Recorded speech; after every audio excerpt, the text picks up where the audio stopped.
coba kita cari ya. Loh, Apa Kang? Apa Kang? Ya Allah. Apa Kang? Oke. kayaknya ada ular raksasa. Gimana? Namun terlihat itu ada pertapa. Gimana Kang? Pertapa. Gimana? Coba lihat itu di tebing. Saya nggak bisa melihatnya. Saya itu apa lagi benar apa enggak? Ya, oh iya, Kang. Kamera. Ya Allah.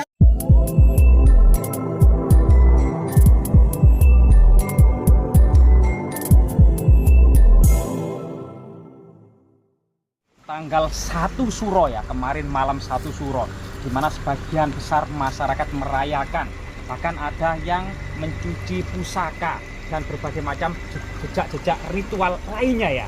Dan kali ini kita mendengar cerita tutur yang berkembang di masyarakat adanya pertapa yang bertapa di dalam gua di lereng Gunung Anjasmara ini. Nama Anjasmara kemungkinan diambil dari cerita Damar Wulan ya, dimana kemudian Damar Wulan ini seorang abdi dari Empu Logender yang kemudian seorang abdi dari Patih Logender. Patih Logender sendiri memiliki putri Anjasmara dan putra lainnya ya, Layang Seto dan Layang Kumitir.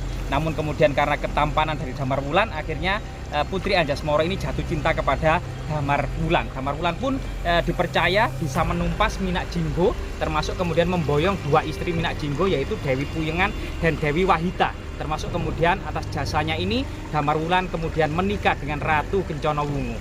Tetapi di sisi yang lain kita bermaksud untuk mengulas apa sih, siapa sih, dan bagaimana sih makna orang bertapa di masa kuno. Jadi kita mengambil cerita dari Bubuksa dan Gagang Aking. Jadi cerita Bubuksa dan Gagang Aking ini merupakan cerita yang familiar ya pada masa kerajaan Majapahit. Ternyata sebelum era kerajaan Majapahit cerita ini belum ada, sehingga cerita Bubuksa dan Gagang Aking ini muncul pada masa kerajaan Majapahit. Diceritakan bahwasanya ada dua bersaudara yang kemudian pergi ke hutan seperti ini untuk melakukan pertapaan. Yang pertama bernama Bubuksa, yang kedua bernama Gagang Aking. Bubuksa ketika bertapa di dalam hutan makan apa saja, ada babi hutan, ada ular, ada kijang, semuanya dimakan. Sedangkan adiknya yaitu saudaranya ya yang bernama Gagang Aking ini kemudian tidak mau memakan hewan melainkan makan tumbuh-tumbuhan hingga tubuhnya kering, kerontang gitu ya. Sedangkan Bubuksa tubuhnya semakin gemuk saja. Akhirnya kemudian Dewa Sang Hyang Tunggal menyamar menjadi harimau yang sangat besar mendatangi Gagang Aking. Aku akan memakanmu. Langsung Gagang Aking berkata, jangan makan diriku, aku sedang melakukan pertapaan yang khusyuk. Sana sebelah ada saudaraku, tubuhnya gemuk, jika kamu makan dia, kamu akan kenyang. Daripada makan aku, tubuh kering dan pahit.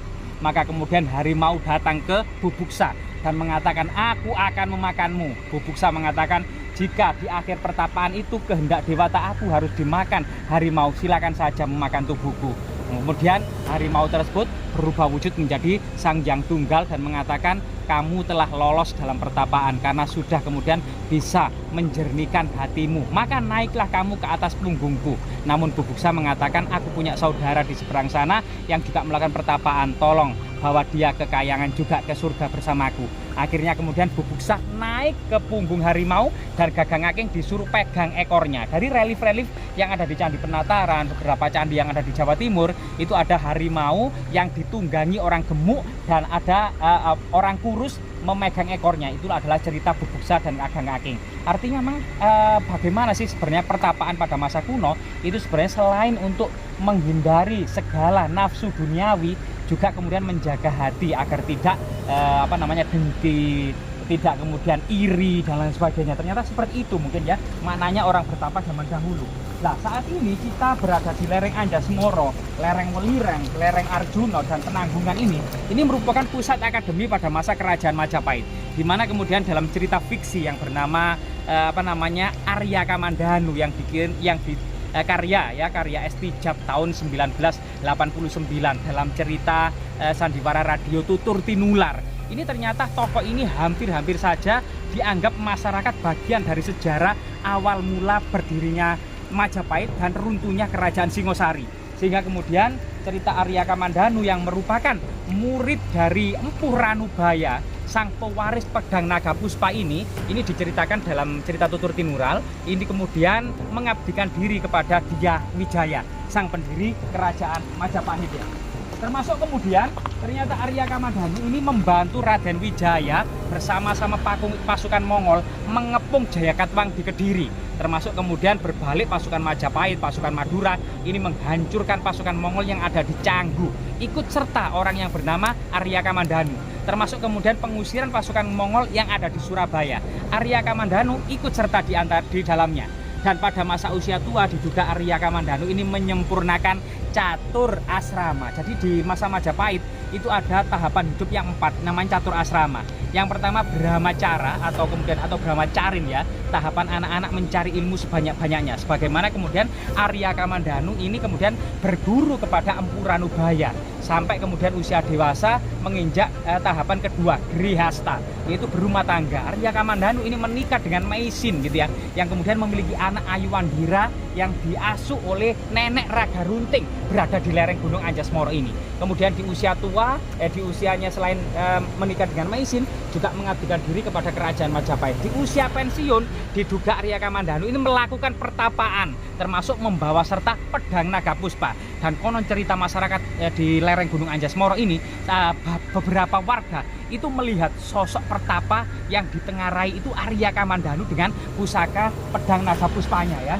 Nah, di lokasinya katanya itu di sebuah gua, di depan gua, di tepi ya, di dekat-dekat sini warga mengatakan.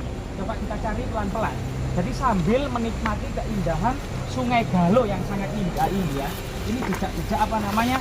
Jejak-jejak banjir bandang yang kemarin musim penghujan kemarin ini ternyata air Sungai Megalo ini, Sungai Galo ini meluap ya. Sungai Galo ini meluap dan bisa kemudian berdampak pada kemudian beberapa pertanian itu rusak parah. Tetapi juga di sungai yang lain seperti Sungai Pikatan itu merusak dan menghanyutkan jembatan di Gondang. Nah saat ini coba kita, apakah benar sih di era modern dan milenial ini masih ada yang namanya bertapa, orang bertapa ya? Coba kita cari ya.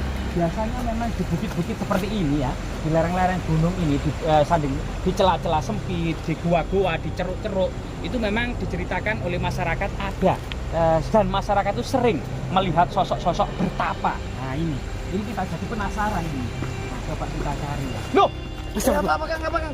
Ya Allah, apa Kang? Kayaknya ada ular raksasa. Namun terlihat itu ada pertapa. Gimana Kang? Pertapa. Coba lihat itu di tebing. Saya nggak bisa melihatnya. Saya itu apalagi benar apa enggak? Ya Allah, ya Kang. Kamera. Ya Allah. Ya. Ya Allah. Itu terlihat. Kalau kita berisik nggak apa-apa sini kita berisik ini. Enggak tahu. Kemungkinan memang orang bertapa itu setengah sadar setengah enggak ya. Kemungkinan dan ini ada yang sangat menakutkan itu ular raksasa ya. Itu teman-teman ya. Itu ular ya raksasa yang teman-teman ada ya. di yang melilit tubuhnya ya. Atau mungkin itu Kakek berteman tua itu dengan yang ular ya. bertapa Atau dengan ular bertapa itu. bersama ular ya. Iya betul. Nah, iya. Jangan ular itu ekornya. Jangan-jangan ular itu sosok bertapa bertubuh ular ya. Ular. Bisa saja itu ya. Ini Karena kayak menyatu gitu ya. Iya menjatuh kan. Iya, coba lebih dekat ya mungkin. Enggak apa-apa Kang. Jaga jarak Kang. Hati-hati Kang. Saya sampai kaget deg-degan dan ini sebuah fenomena yang harus kita abadikan, kita dokumentasikan karena ini adalah fenomena yang sangat langka, sangat langka sekali ini. Sangat langka ini. Oke teman-teman ya. Sangat langka sekali. Kita ini ya, di hadapan kita ini ada sosok apa ini tadi kan? Pertapa. Apa? Iya, diduga Arya Kamandanu bertapa di usia tua ya. Apakah kemudian tokoh fiksi ini muncul di era modern ini ya? Ternyata memang bener ada ini. Iya, ya. bisa saja karena di Ada, masa tidak? lalu itu ada namanya teleportasi, yaitu perpindahan benda menembus ruang dan waktu. Artinya kemungkinan pertapa era kerajaan Majapahit itu bisa menembus ke masa sekarang. Loh. Itu namanya teleportasi ya dalam bahasa ilmiahnya. Iya. Ternyata Ini masalah gimana kita mendekat atau gimana ini? Iya, coba mendekat saja karena ini sayang kalau tidak diabadikan ya. Ini sudah lumayan sudah Iya, 8 menit. pelan aja. Mungkin ada ularnya, mungkin ada banyak ya. Selain di pertapa itu, karena ularnya itu sangat besar sekali itu ya. Iya betul Kang. Kira-kira bahaya apa enggak ini ya? Kurang tahu kalau Oke, kita Kang. agak jauh ya, tidak terlalu dekat mungkin ya. Jangan dekat-dekat Kang. Jangan dekat-dekat dulu ya. Sendirian. Kemungkinan lebih estimasinya itu tidak terlalu berbahaya. Kelihatannya kalau Bukan. dilihat dengan kasat mata mungkin kelihatan sendiri kan. Tapi Iya. jangan-jangan sebenarnya ini ada temannya di kanan sini yang kita Atau juga nggak dijaga tahu. pasukan gaib ya. Oh, maksudnya seperti itu ular itu ngawur kamu Itu itu. ular. Hati-hati Kang. Raksasa itu. Oh, itu bukan ekornya bukan. Bukan itu. Kelor ya. ini Kita zoom. Ular. Berarti Iya. ini sosok Kang. pertapa ini Asli, Kang. ya Allah. Iya, mungkin Bisa juga dililit ular. bisa pertapa yang dililit ular atau pertapa yang berteman dengan Kita ular kesana, kita kesana. atau orang bersama ular Iya, betapa kalau bersama-sama. sebentar, kalau- Bingung saya jadinya ya. Astagfirullahaladzim, maaf. Apa? Iya, enggak apa-apa tuh. Kurang kesana Kang. Manggil Kang. Iya Kang. Nggak takut ini. Iya, Takutnya saya itu. juga takut. Ayo, Takutnya itu ke loh. sana itu, Kang. Rahayu, Rahayu, permisi Mbak. Permisi, Mbak. Mbak. Permisi. Mbak, Ini permisi, Mbak. kesempatan yang sangat langka Permisi, Mbak. sekali ini. Ya, ini kesempatan yang sangat langka, teman-teman. Ini kan, loh, Hah, Kang? dia pertapanya seperti itu ya. Iya, Kang. Rambutnya itu berondong, gondrong, Kontrol. kerewul. Iya. Kulitnya itu sawo matang, kecoklat-coklatan, keperak-perak, Iya, kayak tembaga gitu ya. Kayak Iya, orang betul. zaman dulu ya. Iya. Kayak orang zaman dulu itu. Dan buntut ekornya itu merah, Iya, yang menandakan Oh, enak buntut sekali kamu enggak bilang, gitu, Kang. kayak gitu itu. buntut merah itu beracun berarti ya, punya bisa. Oh iya. Bisanya betul. beracun kalau ekor kayak ular begitu. lumuk itu loh Kang. Kayak ular lumuk ya. Iya, Buntutnya betul. itu ekornya itu merah ya. Astagfirullah, coba kok Iya, gitu. gimana ini ya? Ngeri kan? Ngeri banget ini. Gimana ini ya?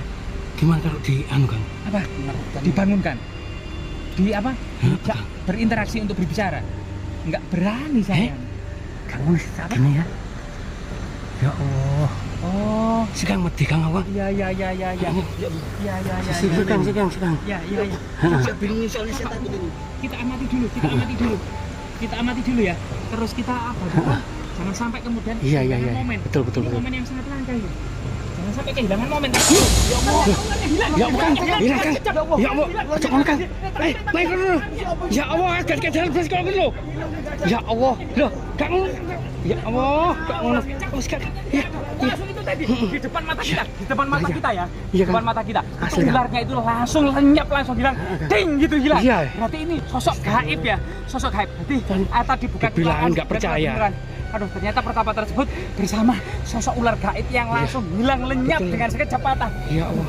Udah dulu Kang ya. Udah dulu ya. Gimana? Kita langsung pulang aja. Iya, Kita langsung pulang aja. Saya Langsung nggak pulang kuat aja. ya. Saya tadi itu Kang ya. Iya. Mau lari tapi saya takut terjal kayak gitu ya. Iya, karena banyak batu-batu runcing ya. Yaudah. Tadi sampai Kita pulang aja. kecemplung sungai tadi sepatuku. Ya udah. Kita Ya itu tadi ya teman-teman ya, Haril ya. Ya bila ada video atau kata-kata saya kurang berkenan, saya mohon maaf yang sebesar-besarnya. Assalamualaikum warahmatullahi wabarakatuh.